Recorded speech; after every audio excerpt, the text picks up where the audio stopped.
Reverend Michael, would you like to do an invocation?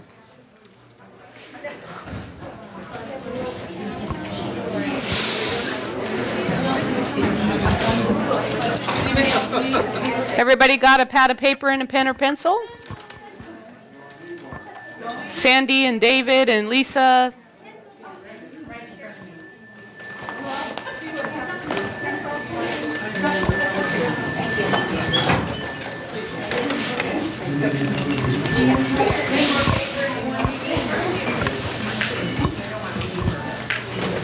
Thank you.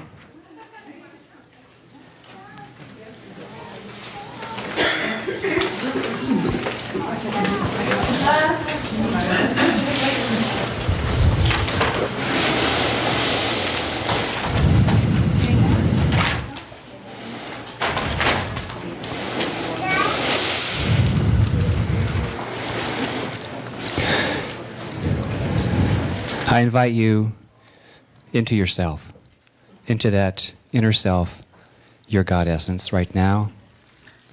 And know with me that this is a divine moment, that the presence and the power and the divinity of the one source, the one God, is truly all there is.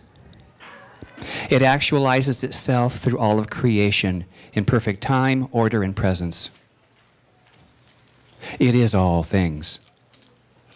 And as this allness, I know that each one here is the oneness, the unity, the community that is here on divine appointment for the purpose of greater understanding, greater love, and yes, a transformation of the inner revealing itself as the outer.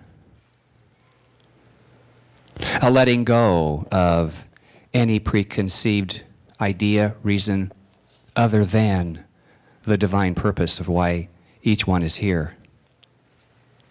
And so this moment, I declare as a holy union, not of two, but of the realization of the oneness.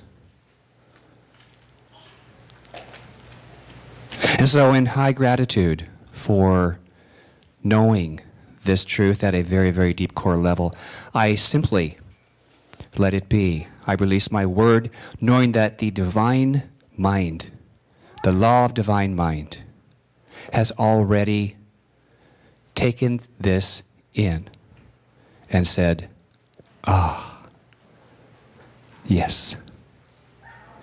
So I release my word, and if you'll affirm with me by saying, and so it is.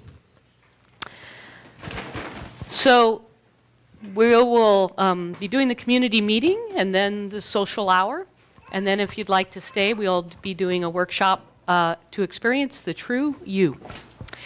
But as we start out this community meeting, again, I hope everybody has a pad of paper and pen and pencil.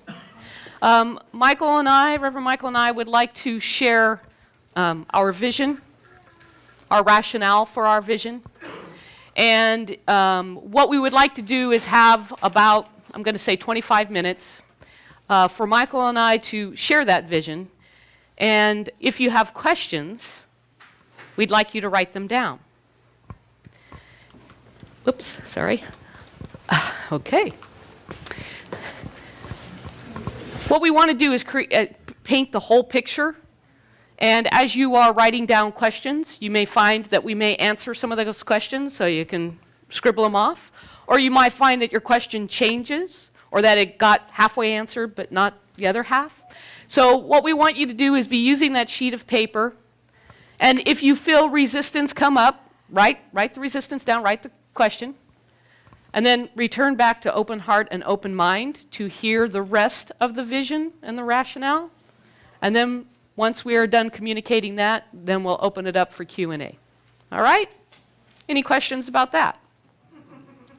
All right, great. So, as those of you of the Chico New Thought Center You've done the Sacred Covenant and read that together how many times? It's funny, I heard somebody say, again? Again. And your process allowed for people to give input, the community to give input, and revealed the word unity. How perfect. How perfect.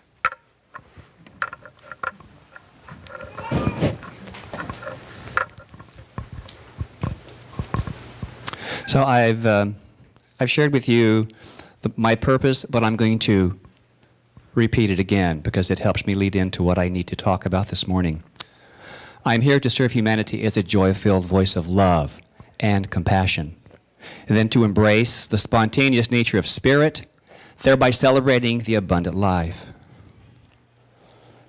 Who knew all those years ago that I would be standing here in this place?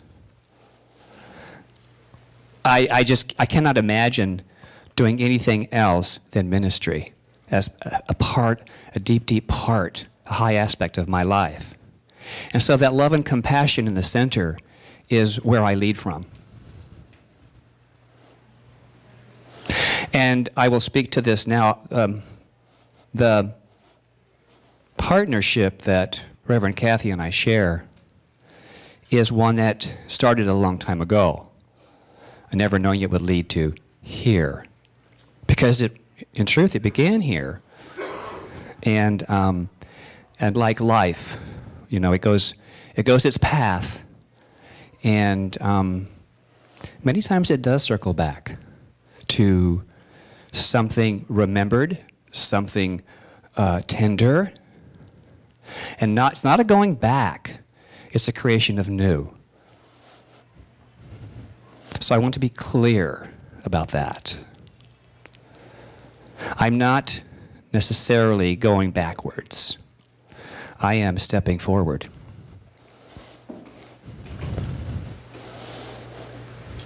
Because all of my ministerial path, I've had a beloved partner up until 2013. And so I work well in a partnership. We're not in competition with each other, Reverend Kathy and I. We're a complement to each other. And we are playful together, as you may have seen on the slides.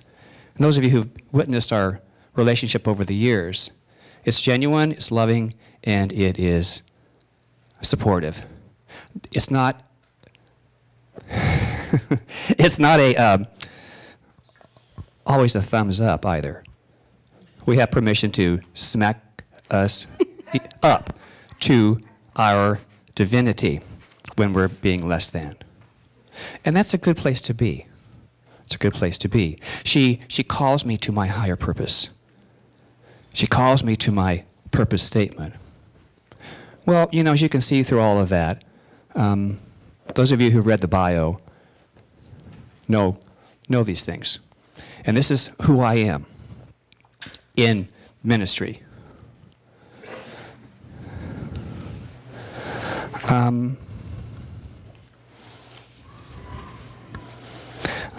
I love to teach. I love to learn. I call myself an eternal student. Because once you think you've learned it all, that's where we stop growing. And so I'm always open to hear, to feel, to sense the community. I'm a business owner. I've owned the Groomer since 1976, and I still own that today. So there's a little bit of business acumen that I bring. I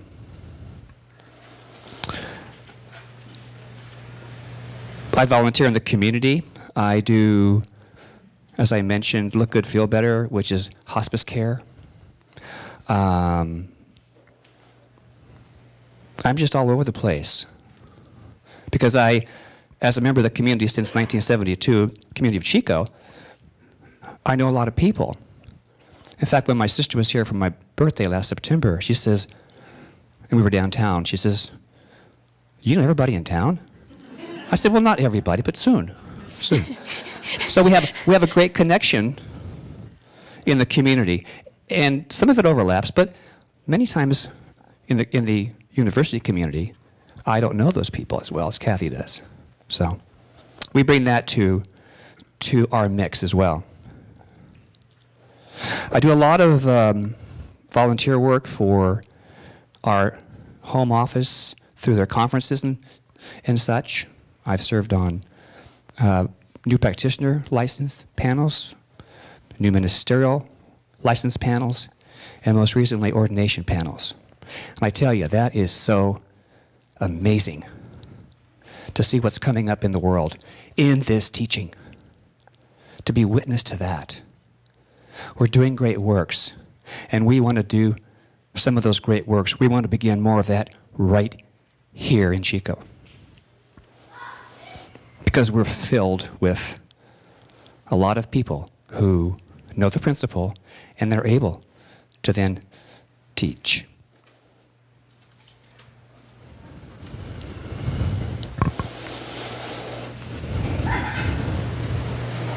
A couple of years ago, where I got my purpose statement, I was accepted to the ongoing ministerial education.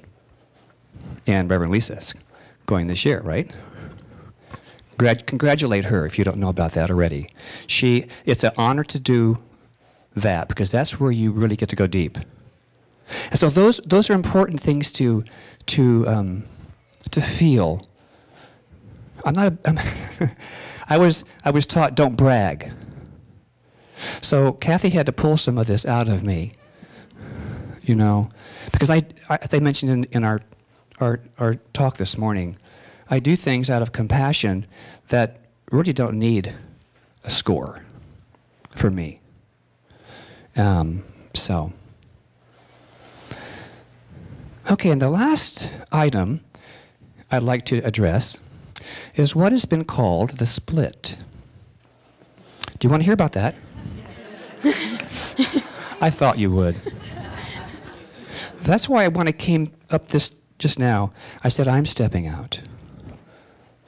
Because when Reverend Louis decided it was his turn to start a center, it was out of the candidating process. And it turned out to be quite powerful.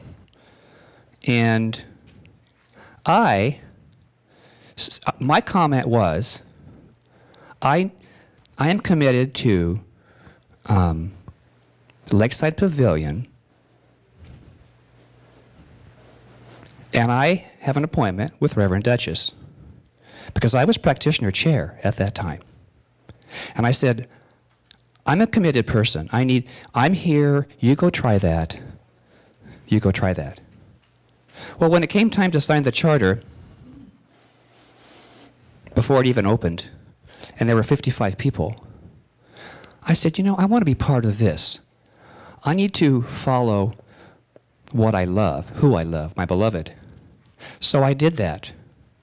And I want to tell you, I have no, I'm clean on all of that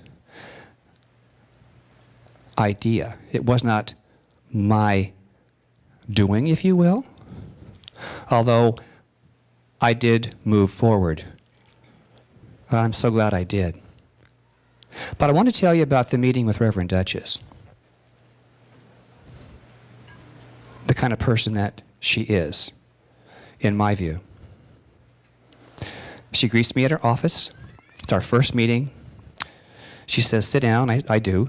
And she says, well, let's talk. And I said, of course. But before we talk about my role, I need to tell you that, you know, I have to resign from this position because I'm following my heart. And she went, oh, okay. And her next question was, how may I support you? So it was a loving gesture, because I approached in love. And so that was my relationship with Reverend Duchess, was support, encouragement. And so we did that thing. We did our center, and now I'm leading the center. And after his transition in 2013, I really was really clear about what's next. What's next? And when you're in that what's next, there's a lot of movement. And so it's moved me to here. It's moved me to here. And I kept thinking, well, what is next? What is next? And Reverend Kathy and I have stayed connected all these years. We began chatting about the possibility. So when Reverend Duchess resigned and moved forward, I thought we should too.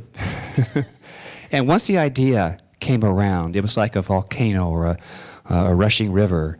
In this teaching, we say, love flows.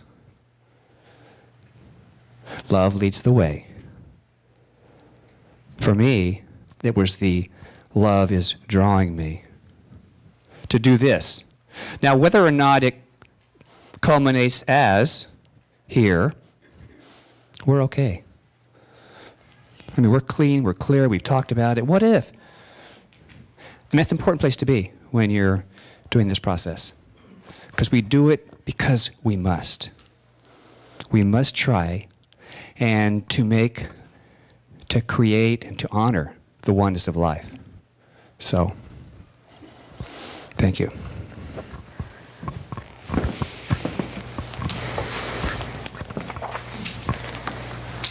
Thank you, Reverend Michael.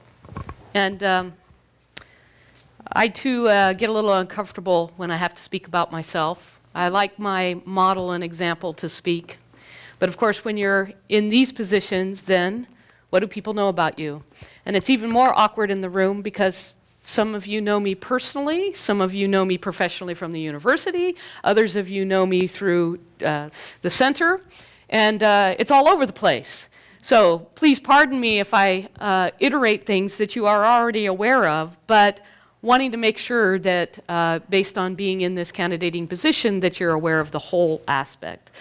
As Reverend Michael mentioned, we've been intertwined here on a spiritual path for quite some time until the split. And then also, as you know, in March of 2015, I left the Chico New Thought Center, and I was creating a new vision. And I was working with people and had business meetings, and when you create your own nonprofit, there's business you have to do, bylaws you have to create, you have to have a vision of what you're doing, why you're doing, how you're going to do that financially, etc. And it just happened at that point when I was ready to submit to the state that Reverend Duchess chose to resign. And I talked to a few people in the community, and I said, is it a possibility? Or am I too far outside the box? So we'll talk a little bit about what is that outside the box. So obviously, been for a very long time a part of this community, and my heart is deeply connected here. For those of you that don't know, I got my degree at Chico State and went to the San Francisco Bay Area and was a programmer for a while, and then was in the tech field for a while. Decided to come back to Chico in 1988 and found this place in 1989. At the university, I was there for 25 years. I worked with very innovative faculty like Shirley Smith and a few other colleagues. Essentially, my final position was I was the Director of Academic Technology. At the peak, before the recession, I was in charge of 45 people, 45 students, $2 million budget, managing grants and contracts, working with middle administration on implementing technology for faculty to learn to use, to integrate into their teaching and learning. I was in charge of online and distance education. Chico State's responsible for everything north of Chico and to the east all the way, well, I should say the east is Nevada, and then the west all the way up to the mountains next to CSU Humboldt. It's the same size as the state of Ohio. So distance education was very important, and I'll talk a little bit more about how that applies into the vision. But I was obviously, people reported to me regarding technology support, creating new classrooms, obviously a lot of techie stuff that I won't get into, but certainly hiring, firing, in charge of people's performance evaluations, etc. In other words, I've been an administrator. Now, I like to say all those things first because even my kids go, Mom, when you say you're an administrator, I don't know what that means. You're just always in meetings. And that's because people, projects, and lining up priorities is about bringing people together, creating those priorities, talking it through, keeping everybody guided and focused on whatever the purpose or the goals are. That's what an administrator is. And I think that when you consider your next lead in leading this center, it's important that, of course, they are living in spiritual principle and can give you an inspiring lesson. But we all know it's head, heart, and hands. And the community are the hands. And I love to use the metaphor that I want to build a new house. So here's all the lumber and tools. Want to come to my party? Wonder how long it's going to take to build that place. Do you know in project management, in training, do you know how many days they can actually build a house in? 2 what? Days. Close. Yeah, 5 days. And why is that so? Planning. Planning. You go to the architect, you start really getting that vision. Vision is important. It's the creative aspect. But once you have a vision, you then need a what? Plan, a blueprint. And then, if you really want to do the job really efficiently, you have a timeline that lines up. What's happening when? And you find out, oh, this is going to take the longest. So this becomes what's called the critical path to keeping us on our target. How do I keep that moving? Well, there's lots of other things to juggle. And we know that happens with a general contractor, right? Who's working with all these other contractors. Or I could switch to the metaphor of a conductor is not playing all the musical instruments. The conductor's not doing the work of making the music. What are they doing? Keeping it together. The rhythm, the beat, keeping the different sections, the different folks in coordination to create the symphony. And that's what a community needs in leadership.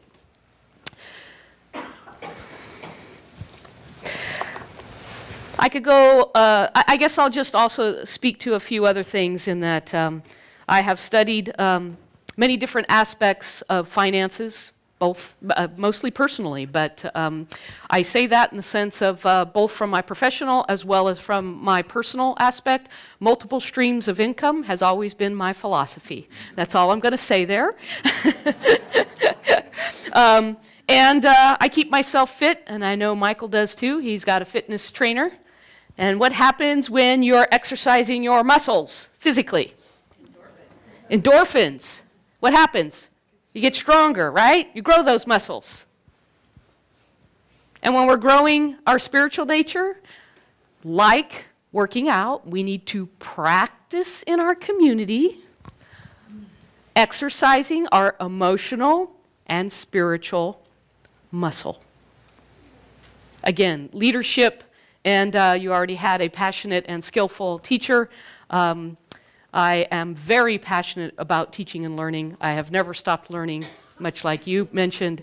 And, well, you can speak to Shirley Smith right here as testimony of the work of working with faculty, teaching faculty how to use technology, and working with them to design instruction that engages people. It's not a talking head. It's actually getting people to engage, and in this case, spiritual principles into their life. You know, you can come every Sunday and you can be inspired. And it is possible that you will be transformed. But most transformation comes from learning. And I don't just mean learning in your head. I mean learning through experience, learning through your heart in relationship, learning different skills, head, heart, and hands. Okay.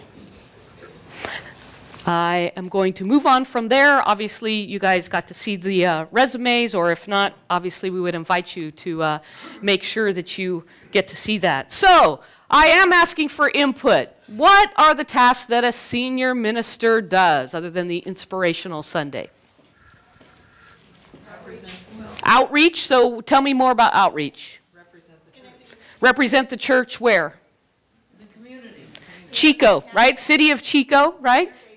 Interfaith Council, great. Also, yeah? Seroptimus, in other words, the communities, yes, who have a common purpose to do what? Make a difference for humanity. Are you with me? Okay. Are you also very connected to the City of Chico? Do you know people in the community? Have we leveraged that very well? Some. Thank you very much, Tony Campbell and Hazel Carter, for Torres Shelter and Salvation Army. And I'll talk a little bit about more ideas about that, but that's very important, meaning we already have relationships that are going to make a difference. Okay, so what else does a senior minister do? Counseling. Counseling, okay. Mm-hmm. Pastoral care. Pastoral care, when people need assistance, okay. Financial. Financial management of the center, okay. Vision for the center. Vision for the center, and not just a vision, but the plan to make the vision real. Yes. Make sense? Well, engage people to help become part of that vision and make it happen. Engage people. I think we do that well. Just a little dancing. We'll kick it up. Yes. Anything else? Well, I love it when I've taken classes here, and I've kind of feel like I would like to learn way more, because it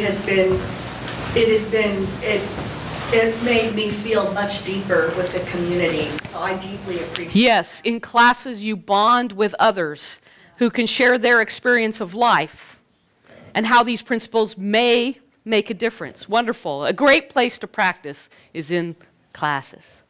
Healing. Healing. Very important to who we are. We've got education and spiritual growth and all of that kind of stuff too. But I think it's really, really important to incorporate that into having fun. Joy-filled. What a concept. And why would we be joy-filled? Okay, that's excellent. You know about teaching and learning. I get that. But why else would we be joyful? Expression of God. Yeah. Doesn't it cause your energy and the vibration to change? Might you get a new awareness when that happens? What else? Helping others to connect. Helping others to connect more. Okay. Growing it and building it, bringing in more members, bringing in the youth. And why would you want more members? You want it to be a bigger part of the community, not just this little bit. You want it to be known. We don't want to be the best kept secret in town. Yes. In other words, you want to be the net of the Chico community and beyond, right? I mean, that's what feels good when you're walking places, you know people, you got that joy-filled connection. Great. Yes? Connecting with each of ourselves as God, too. Yes. And it's that, being alone and then being part of the all one. Yes. And in community, we literally get to practice spiritual principle, meaning we don't all get along all of the time. And Channeling Ernest Holmes. channeling. Well, now you've really put us up to a bar. Is that on public access? Well, yes, retreats, love it. Thank you. So, there's a lot of hidden things, right, Reverend Carolyn, Dr. Carolyn? A lot of hidden things that happen when, whoops.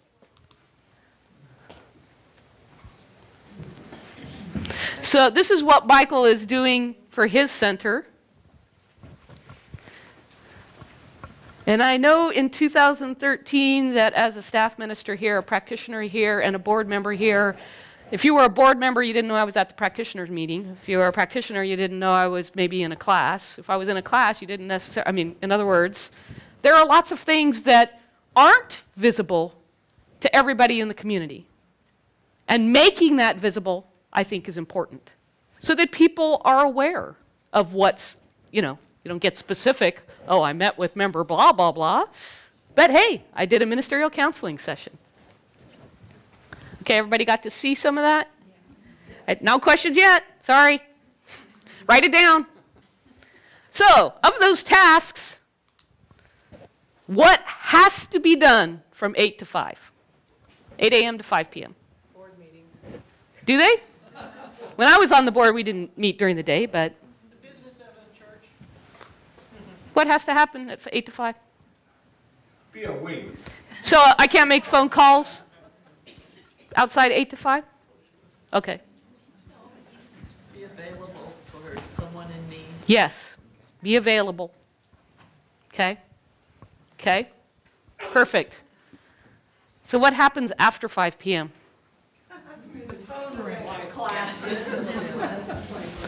In other words, being available when you're a minister is 24/7.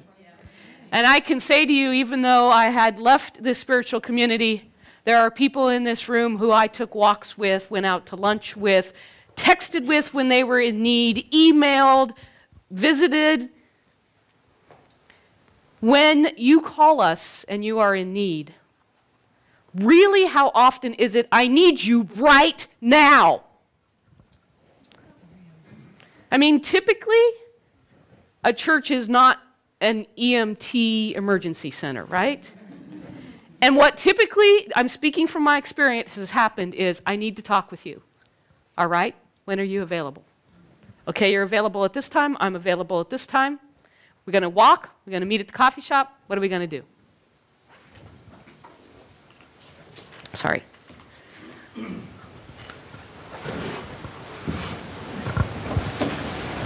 And this is happening.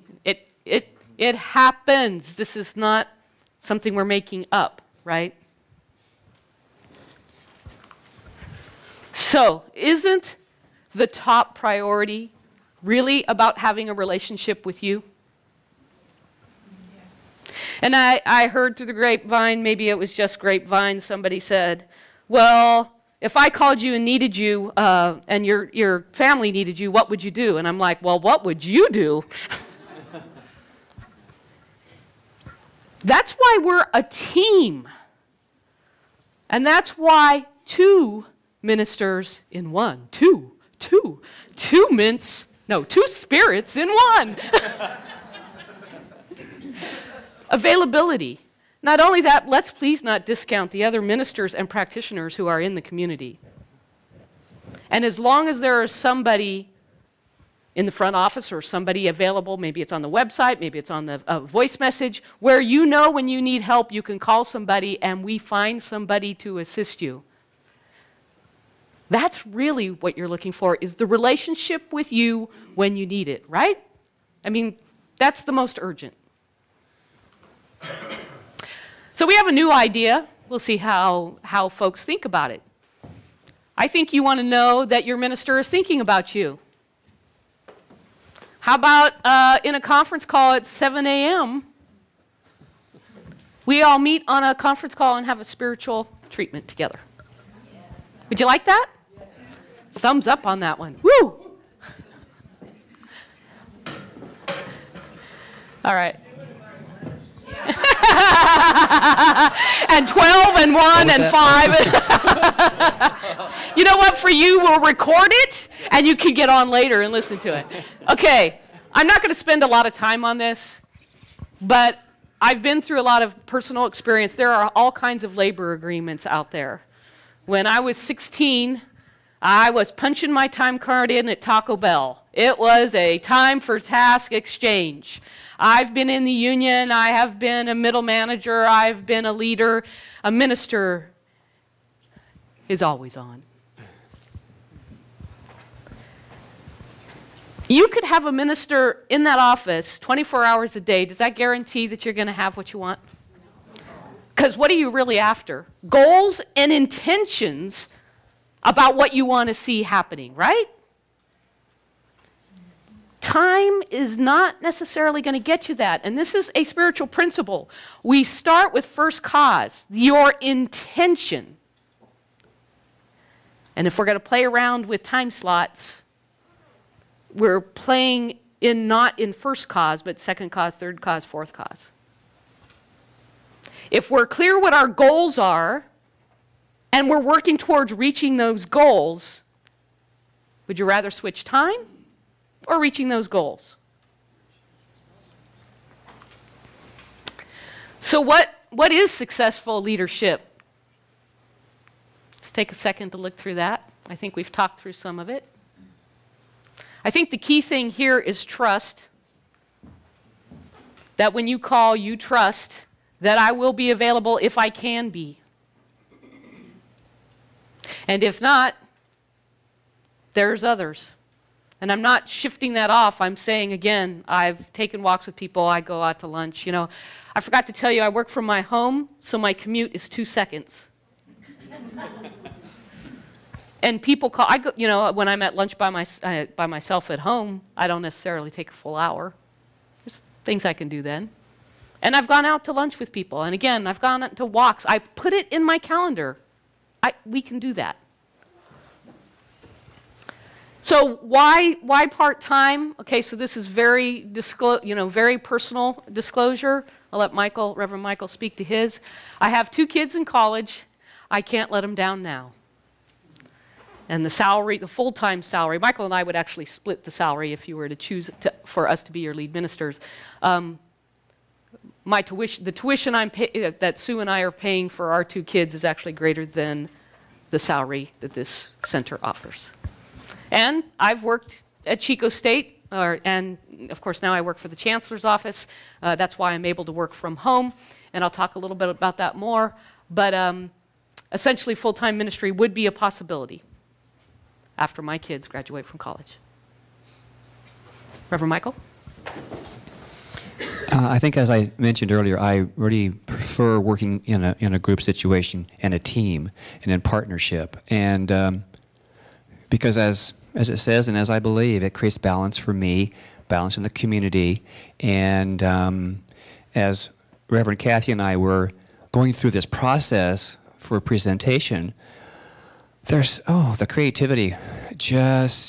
I mean, we would, speaking of staying connected, I would look at my phone in the morning when I turned it on, and there was all times of the night, there was an idea that was going ding-a-ding-a-ding, ding-a-ding-a-ding, ding-a-ding-a-ding, and back and forth. We'd wake up and go ding-a-ding-a-ding, and so there's a creativity when the connection is pure. And it comes from, and we have a holy union, I believe. Yes, we do. And that's grown so much more open and more wide since we've started the process. And also, I talked about the perceived split, and I want to change that, because in my mind, it was a healing opportunity for us to come back with this possibility to bridge and be realized as the oneness we are. Because I have heard for the last 2 years from all of our communities, do you think it's possible? Could we ever be one? And I said, anything is possible. Let's keep the conversation going. And so the opening came along, and here we are. And so this is for healing. This opportunity, going through the process, has been a great healing for me. With the intention of letting it happen, being in the moment, being in the flow of divine spirit. And we teach the potentiality of all life. There's a divine potential that we're led to do. And when we're called to do that thing, is something that we must do. And I must do this. I must do this love thing. Come here, Kathy.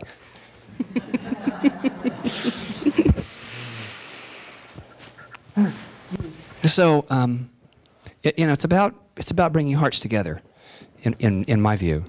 And so our theme, no separation here, but it's a combination plate. Combination. Head, heart, hands. As a community. So that's, as you know by now, that's our theme. Head, heart, and hands. And it's been inspirational for me. And I really thank you, Kathy. Thank you. Excuse me, before you move on, some of us, because of the podium, can't read the bottom part. Can you read those out loud? Sure, 2 lead ministers plus an assistant minister and a staff minister, greater flexibility and availability with more ministers. One can be called to minister while the other picks up business. Reverend Michael was speaking to recently. If you don't know, he lost a board member. And we talked about how wonderful it would have been if he could have been in his space, grieving, being with the family, making the arrangements while somebody else was still taking care of business. And when there's one minister, one thing at a time.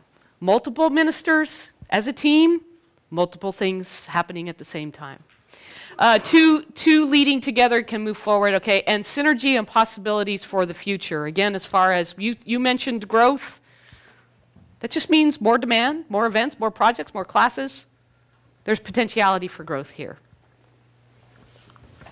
Oops. Okay, and if you're still asking, how in the heck do you really think you can do this? There is 15 hours in a day. No, I don't work all the time. I do have balance. But I don't, for myself, I don't watch TV. I told you I had a 2-second commute. People still ask me now, how do you get everything done? It's setting up the plan and then working the plan. And I don't think we have to go through everything here. And sorry, Diana, you're not seeing the bottom, talking about time management. And I wrote that I'm an Energizer bunny because my grandmother passed away when she was 100. And it was sort of like all the way to the end. And my mom, you wouldn't know that she's 79. You really wouldn't, because she still bebops around, takes care of her grandchildren. I mean, what can I say? Here's the deal. Unity, this community, thanks to Reverend Dr. Carolyn, has been here for 30 years. It's abundant with student and teachers sitting right next to you for Science of Mind. It's those opportunities to connect with each other. And once upon a time, we had 25 practitioners and 9 ministers. You know what? That's my aspiration. It could be any of you sitting here. Because I didn't know I was going to be a practitioner. Then I didn't know I was going to be a minister. I have to bring Mac in here, Dr. Mac. He said, you're going to be a minister. I said, not even a practitioner yet. I'm not sure about that. So, watch out. Yes. When you're on fire, when you connect with your purpose, when you start to see your life changing, and I did, you can't get enough.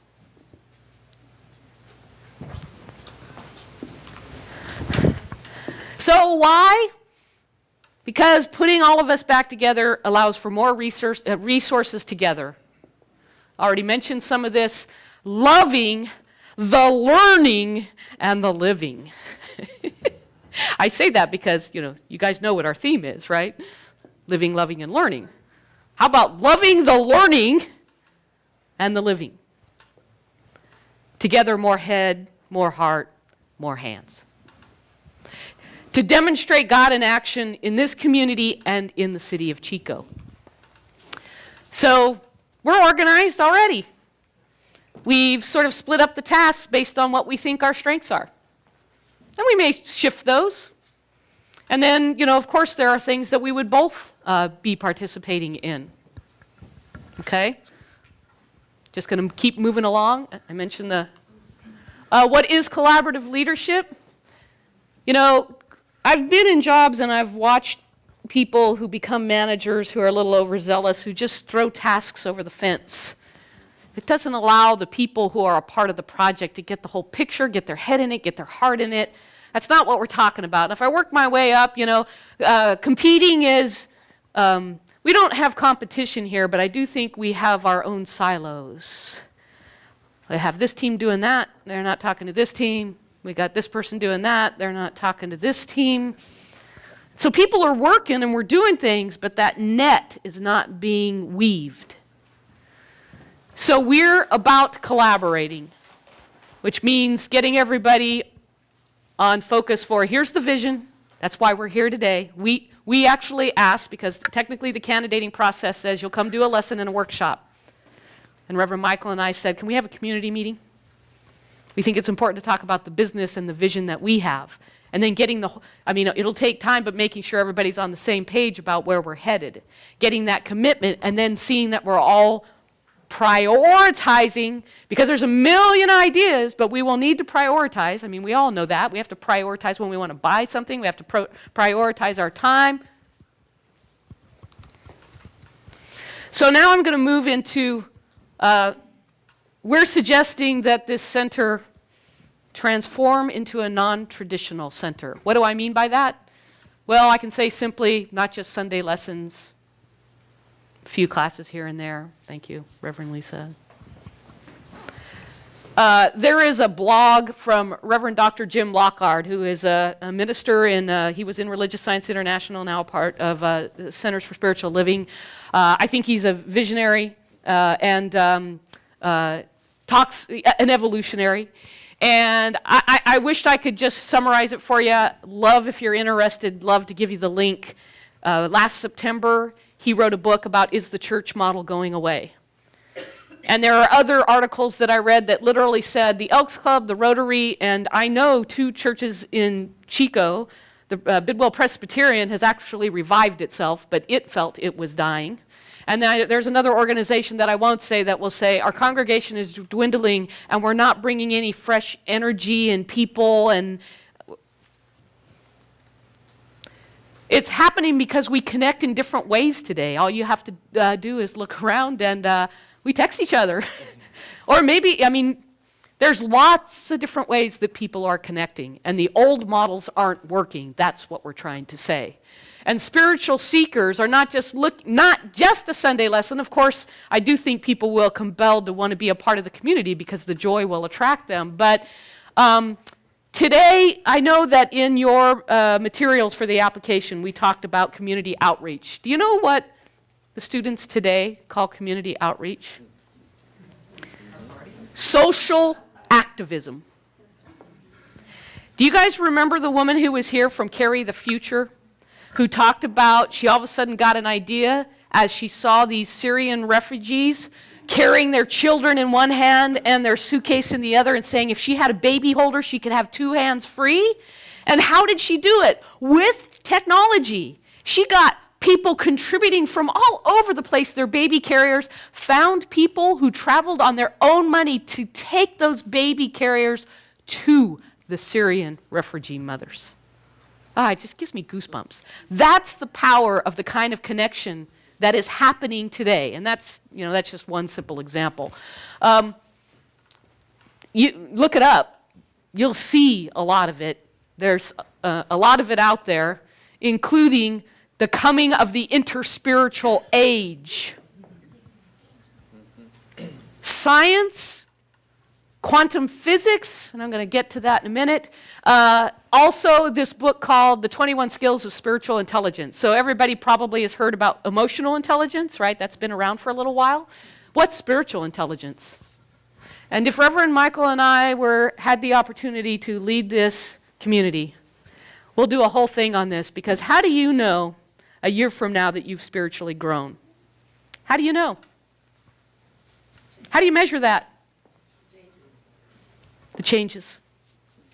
But that means you have to document where you're at now and then reflect a year later and go, wow, I forgot that I had that issue before. It happens. I look at my own life sometimes and go, oh, wow. It took a while because it was drip, drip, drip. But then all of a sudden, through that slow migration, you look back and go, oh. And I realize we got to keep moving here. So I mentioned a little bit about community engagement, and an idea that we'll throw out there and talk to the community about is maybe on the month that we have a 5th Sunday, instead of you coming, you contribute your time. Whether you join Tony at the Salvation Army or join Hazel at the tourist shelter, Habitat Humanity, whatever. But we will organize that because you'll have a plan. Then you'll have a commitment because we'll ask you to sign up. And then we'll come back and ask you to share. How was that? That is spiritual principle in action. Has anybody seen this Chico poster? Our Community, Our Responsibility. I saw this poster and I fell in love with it. And I've seen it actually around town. And I'm like, yeah, we're a part of Chico. How come we're not up there? Because frankly, again, you saw an article that I quoted up there that said, if both CSLs went away right now, Centers for Spiritual Living, would the city of Chico notice? Tourist Shelter and Salvation Army would notice. Impact, connection, you were saying that, right, Kathleen? Chaplaincy would notice. Chaplaincy would notice. Because we have many ministers who are serving as chaplains. 2. Okay, 3. And, oh, yeah, I'll get to the student thing. Yeah, you know, you can read the slides. Are you really ready to grow?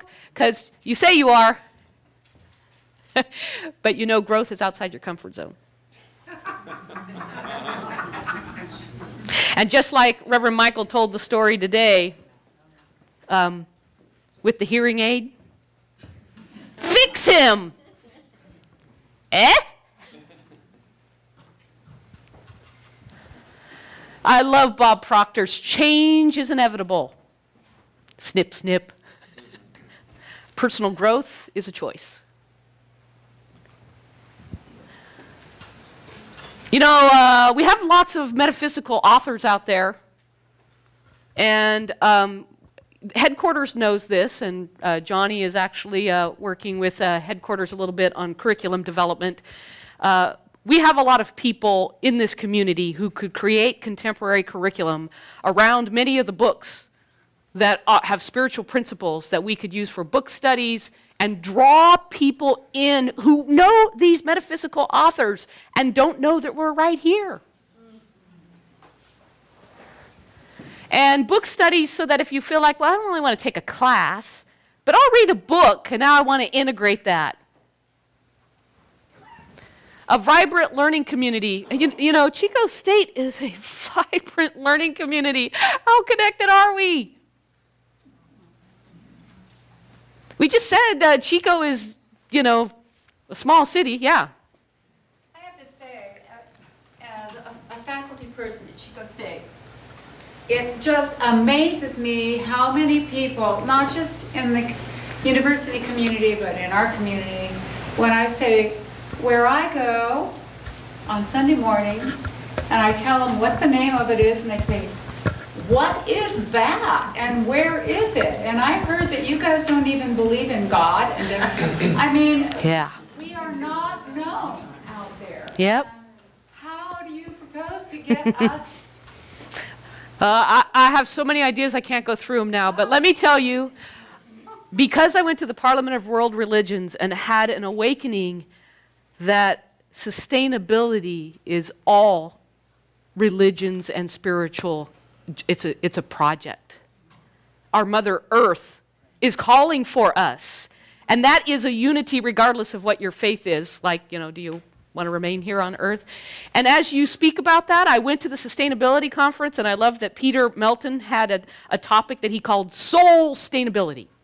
And I walked into that workshop. Of course, Peter knows me, and I sat down, and I was discouraged to hear students say, I don't know what to do because I feel like it's already too late and I can't make a difference. And I was just like, I want to hug you. We need each other. And we're not in each other's space. We're not around each other. Okay, now, who is this woman? I am doing a happy dance. She's a personal friend of mine. Small community.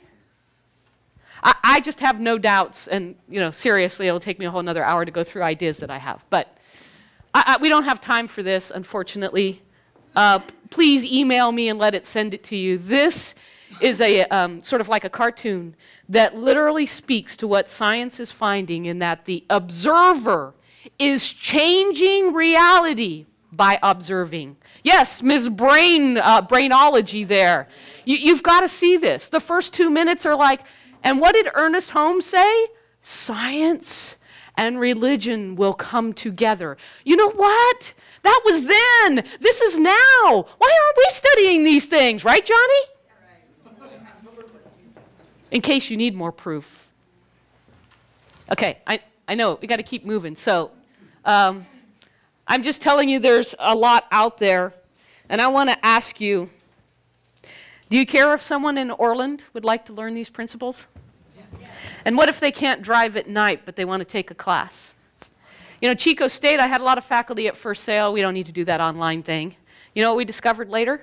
35-year-old single women living in Susanville needed to become teachers and nurses and had no other way because they couldn't leave their community in order to get an education. There's things out there called MOOCs, Massive Open Online Courses. One done by Berkeley that's about happiness and the science of happiness for free. Why aren't we there, Johnny? And I'm moving quickly, but this was my vision for a separate ministry.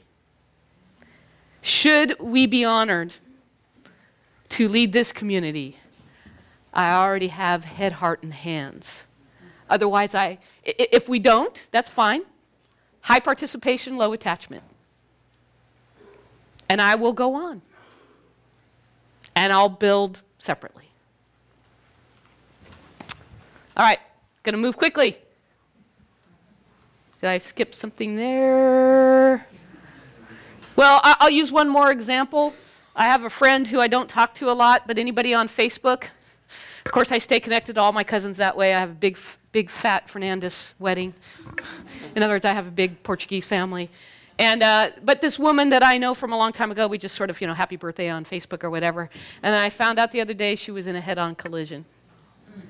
And now they have GoFundMe and they're asking for donations. If I didn't have that, I wouldn't even know. There is power in leveraging the technology if you will be open to allow it. And I know some people are like, technology's not for me. Okay, yeah, I had faculty sometimes, 10 years ago when they were retiring say, should I buy a computer? Do you want to stay plugged into the rest of the world? Head, hands, and heart. There's a book that Michael and I have read called Change Intelligence, where you need head, hands, and heart, all three of those. Choir, a special message for you. You are the vessel for reaching the heart via music and voice, and you can guarantee that we will draw closer to you as you are part of those hands touching the hearts. And for the practitioners, I just bring you closer to the center of what's going on rather than, my personal feeling was disconnection. All right, so now I'm getting down to the nitty-gritty. So you understand that Chico New Thoughts on the left, you have a board, or now the Stewardship Council. There, you are a nonprofit by the state of California. You have bylaws you have to live by. The board is responsible for your fiduciary responsibilities. Your senior minister is hired by the board. The congregation votes, but the board runs the business of it all. And technically, the senior minister reports into the board. And then over here, you have Reverend Michael, who is the pastor on the greater Chico side, right? So, should you choose for us to lead, you will be voting on May 1st for your ministers. If you were to choose us, that would leave Greater Chico in the same position you are now, an open pulpit. However, I'll let Reverend Michael speak to this as soon as I'm done with the business aspect of it. The second step afterward would be allowing the two boards to come together to discuss the viability of joining these from a business perspective, because they're two separate 501(c)(3)s. They are boards that have specific duties they have to do, and to blend those together will take work of the boards. Oops. Seems like I had another one there, but maybe not. Okay. Reverend Michael, would you like to speak to what already you've cultivated in Greater Chico? Thank you, Reverend Kathy. You're so detailed. I'd love to listen to you. I get it when she says it. Don't you get it when she says it? Don't ask me to get that, because I don't get all that. I understand it, and I think it's great. And I think it's a real plus. So, as I said earlier, I'd heard so many people say the intention of being one. And so the board at Greater Chico has a high intention of coming together. They voted already to They consider. voted to consider the oneness, the merge, if you want to call it that. And what I know that it brings more, as Reverend Kathy mentioned, more skill in the ministry, the practitioners. It also brings a fiduciary support as well. And so there is more available, say, monies to, because of both communities being together, to do some of the projects that are part of the plan, which New Thought Board has received some of, I guess, all of that information. I feel really good about the potential of all of this. And should you say yes to us, we're going to be jumping in, being on task to make it all work, not to make it work, but to allow it to, well, make it work. Because you have to do the numbers, make the plan, you got to, and there's work to do by both boards before it's a done deal. Okay? It Do you doesn't want to end address here. the building just at least lightly, because I know people will ask sure. that question. So I have engaged my leasing agent. I own the building where Greater Chico is. That was the intention of the purchase of the building 5 years ago. The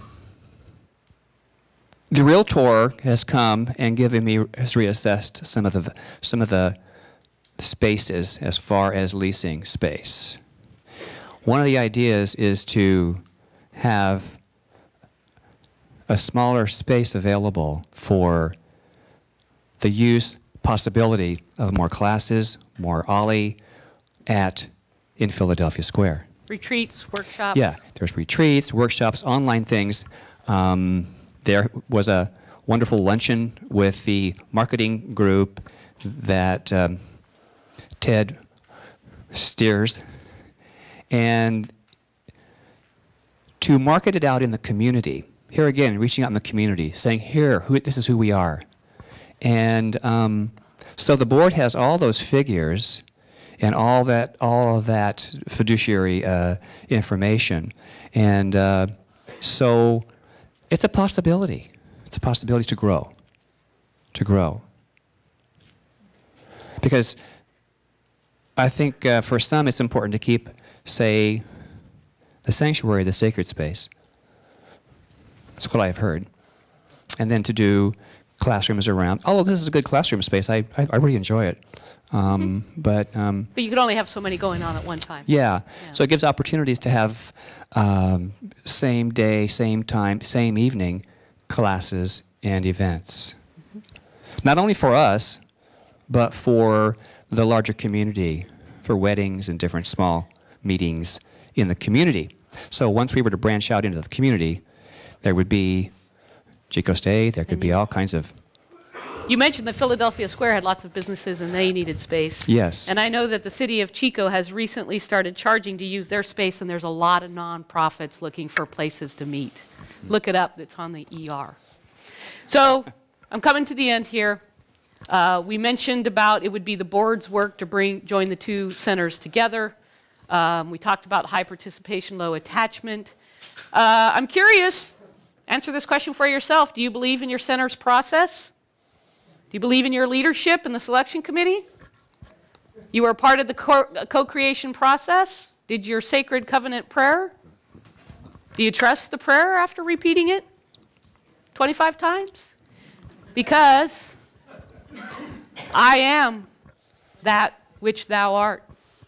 And thou art that which I am. We bring unity.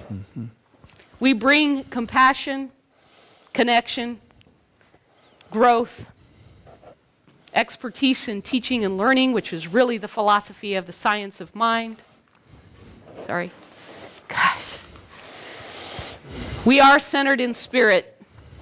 Reverend Michael and I, how long were you with Reverend Louis? 43 years. And Sue and I just celebrated 30 years. Health and fitness. Yep. Fitness trainer. Fitness trainer. I Walking. run, I bike, I hike, I walk. We live in Lots of- abundance. We own our homes and other assets and have financial plans personally. We have the knowledge of education and business. We bring collaborative leadership through heads, hearts, and hands. We have Chico connections, and we will engage and cultivate those. And I think our lesson talked about our holy union, Yes. which Yes. we honor and respect. Yes. We too are students and teachers of both the ancient and contemporary wisdom. We do our own spiritual growth. We have lots of professional development activities between Reverend Michael and I. We feel we're people. We won't hide. We'll be out and about. You should know that already. We ask you to let us serve you, and we offer our divine gifts to you.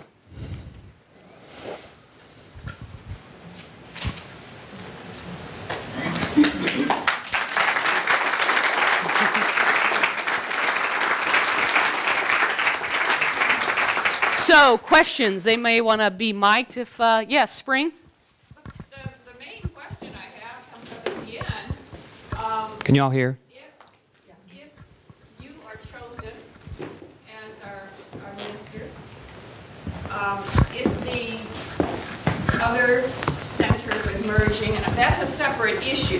That is not like take us and... Correct. That's obviously going to involve time and... Yes. In other words, you will be voting on May 1st to have us as your ministers, and then that will be done. And then the boards will need to talk and do the work of the joining. And it's an option. Yes. Yes. Yep. Go ahead. So, assuming the joining happens, how do you see Sunday morning? Because this morning was wonderful. All the people were here, and I foresee more people than seats. You speak to my heart.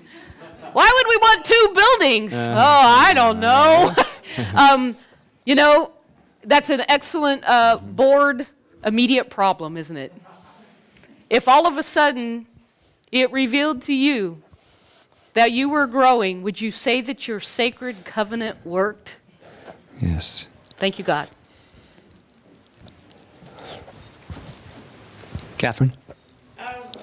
Well, go ahead, Kathleen. You have full-time jobs. Agreed. So you've got jobs, you've actually got two part-time jobs. You've got your groomers and you've got the salon.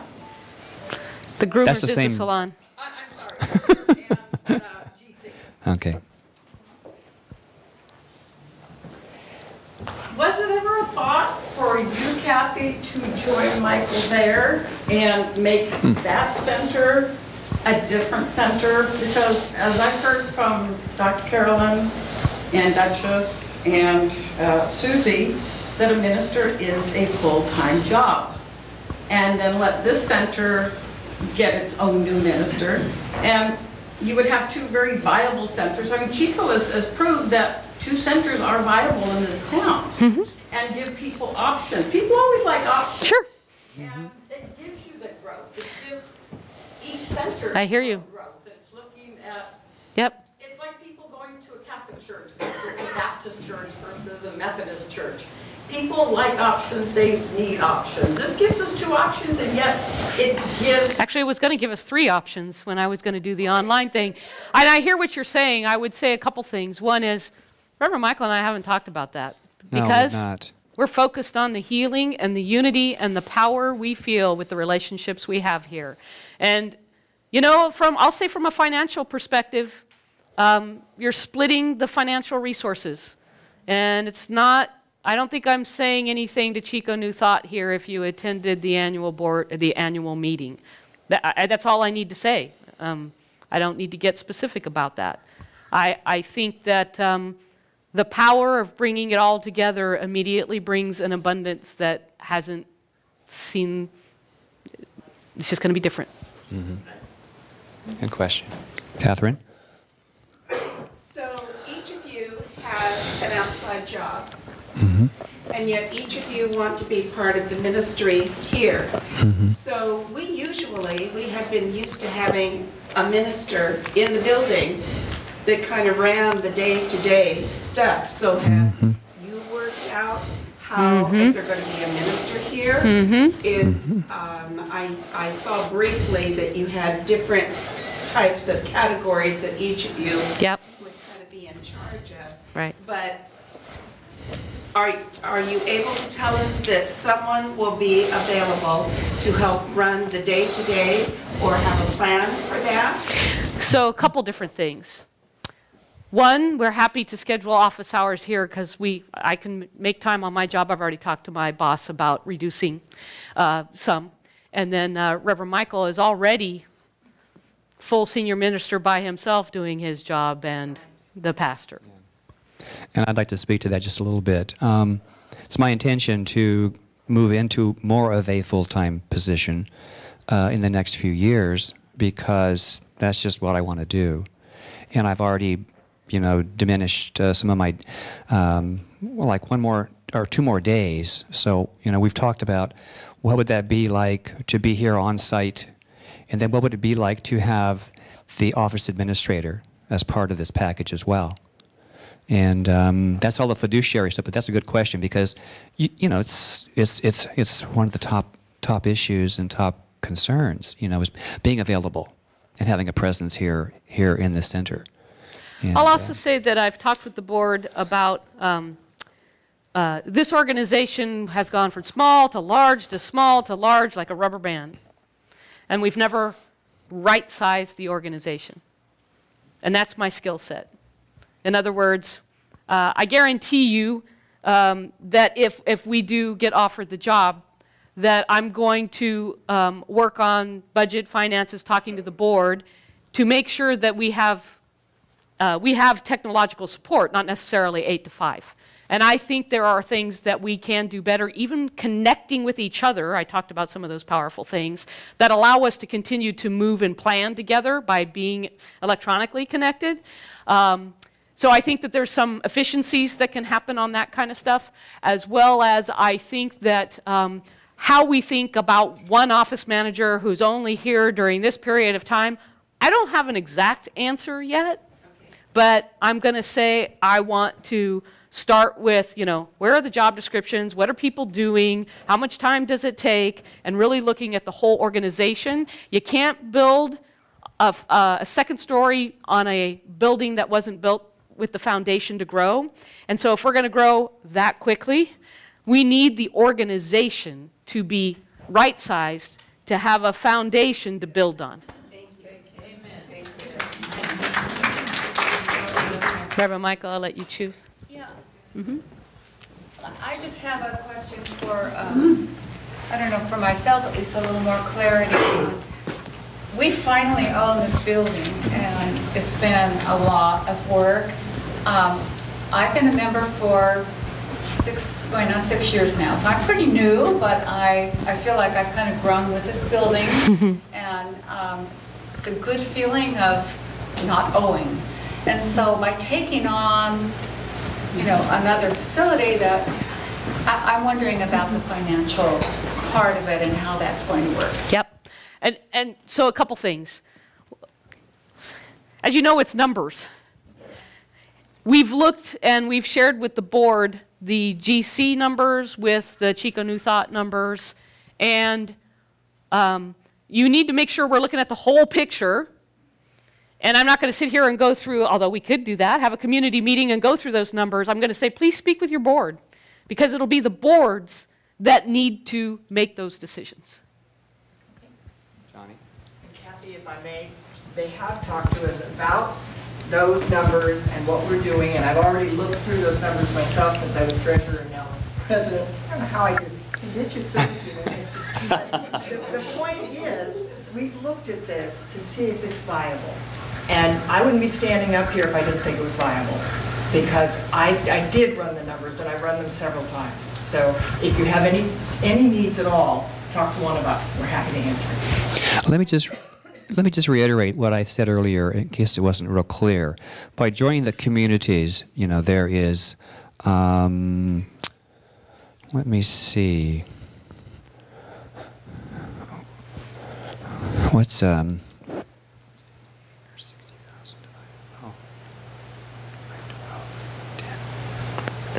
60,000 divided by 12 would be 5,000. Yeah, so there's 5,000 a month that would go into monies here out of our offerings, and that's a low estimate. And the building space would rent for about $2,200. So it wouldn't cost anything. If you do the if we bring in, which we would, combine communities. Combined communities. And that being said, let me mention this. The building has always been trusted to Greater Chico Board. That's a possibility here, to trust the building when I transition to the board at New Thought. So that's one of the pieces. I want to be transparent.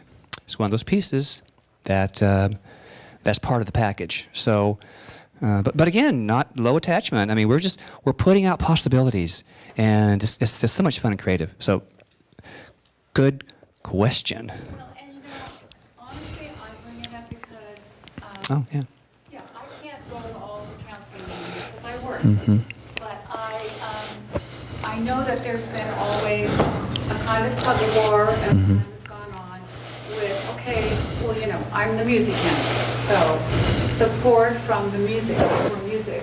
And Kathy's already talked to me, and thank you very much, Kathy. And you know, the choir is a vital part of who we are here, I think, in my own mind and heart. And it really does speak to the spirit of the services through music. And so, knowing that we have that. Yep.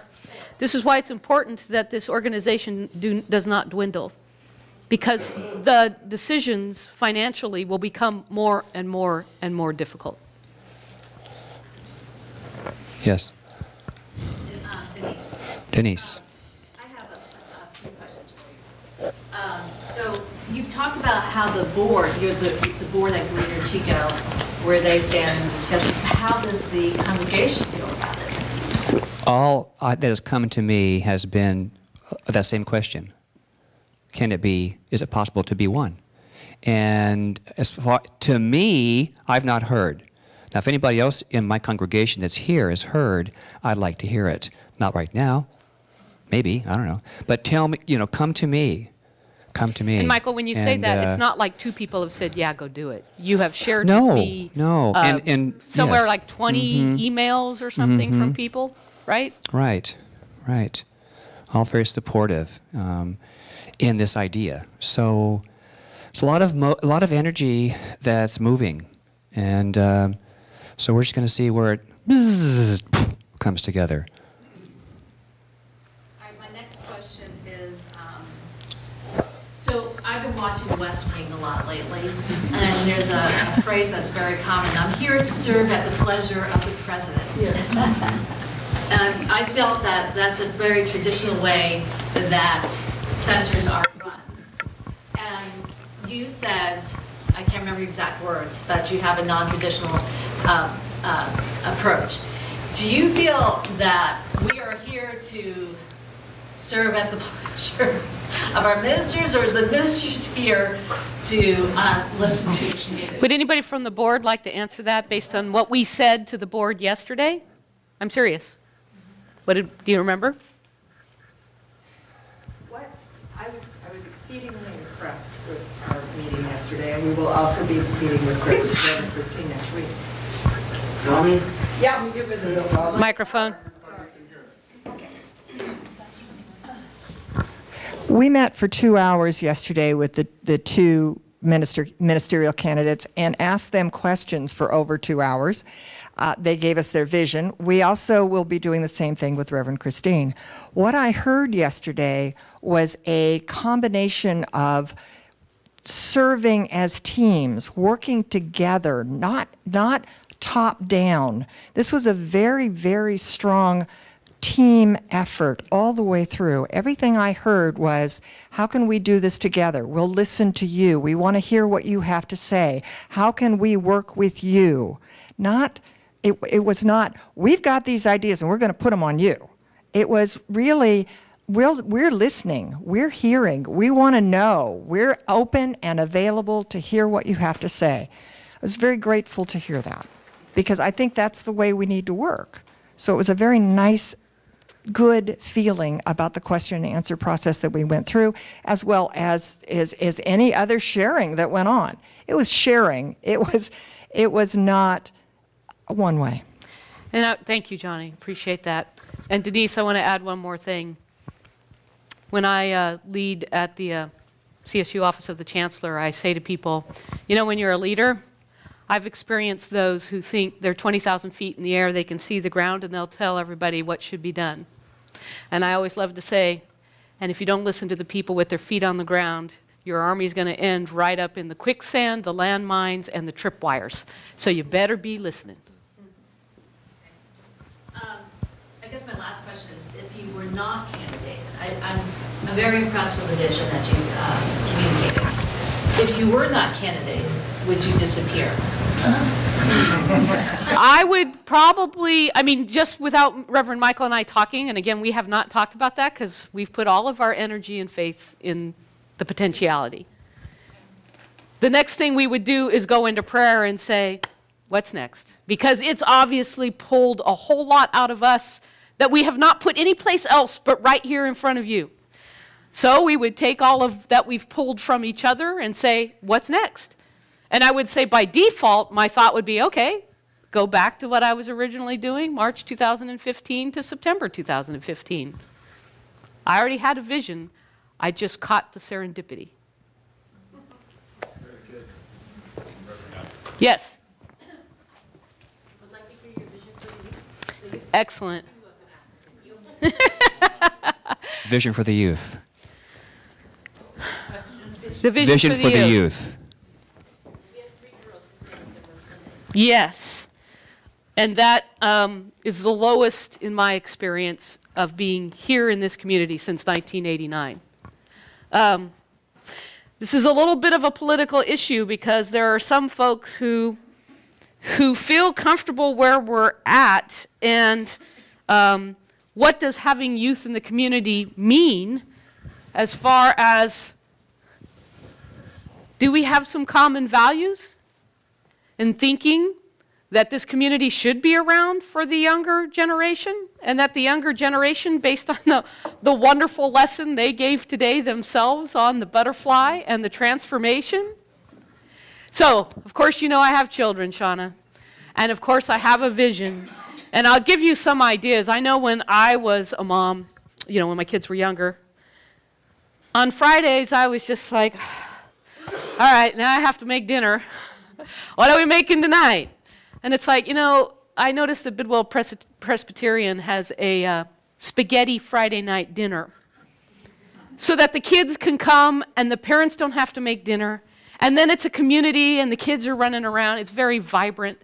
And I'm like, well, there's a really easy idea.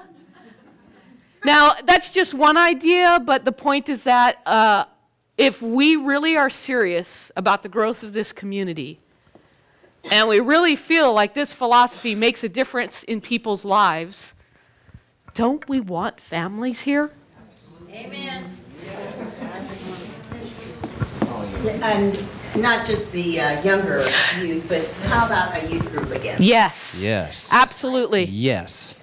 And again, at Chico State, I have so many ideas. I'm already connected in their Facebook to a club of students that are about spirituality. And I really, I've already talked to Reverend Dr. Jim Lockhart, and I know at the launch pad in Berkeley, that the students, which would be young adults, not necessarily the teens, the young adults say, we don't, again, you know, it's social activism. It's different language, and they want different things. Now, that doesn't mean you have to swallow what they like and vice versa, but we can live in harmony, I hope. At least I hope we can model that. My point being, I have actually thought about that second building. Youth center.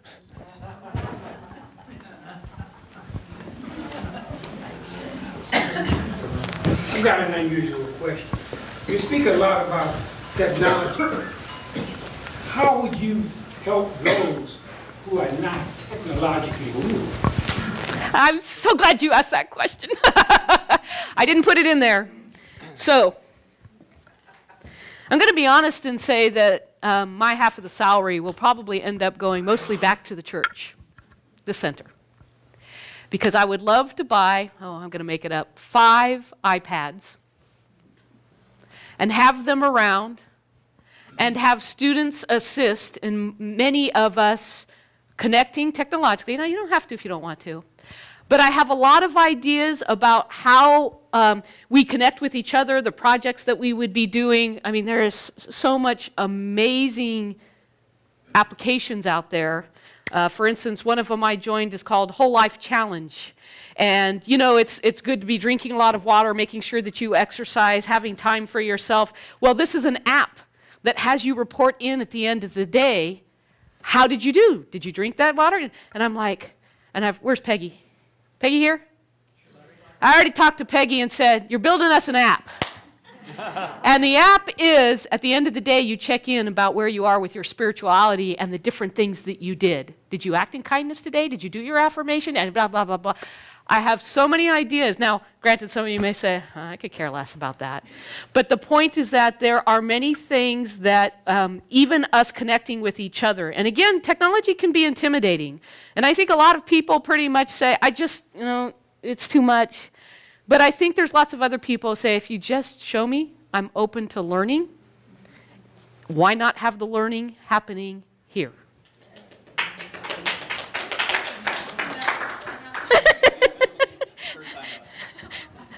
Okay, you're in. Okay.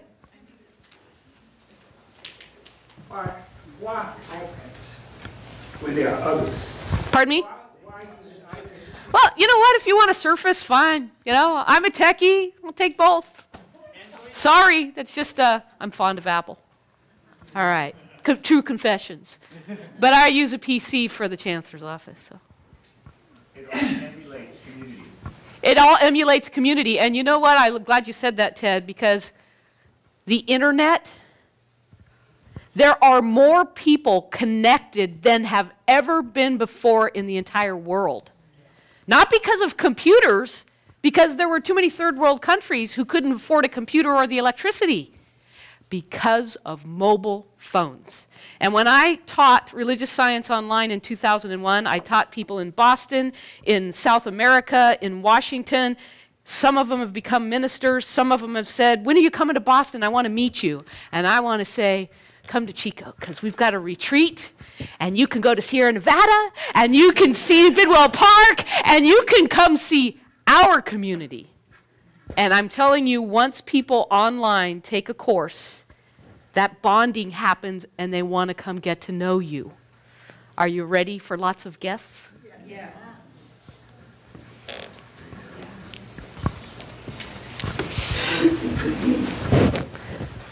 All right, we have 15 minutes for social hour. Just kidding. Actually,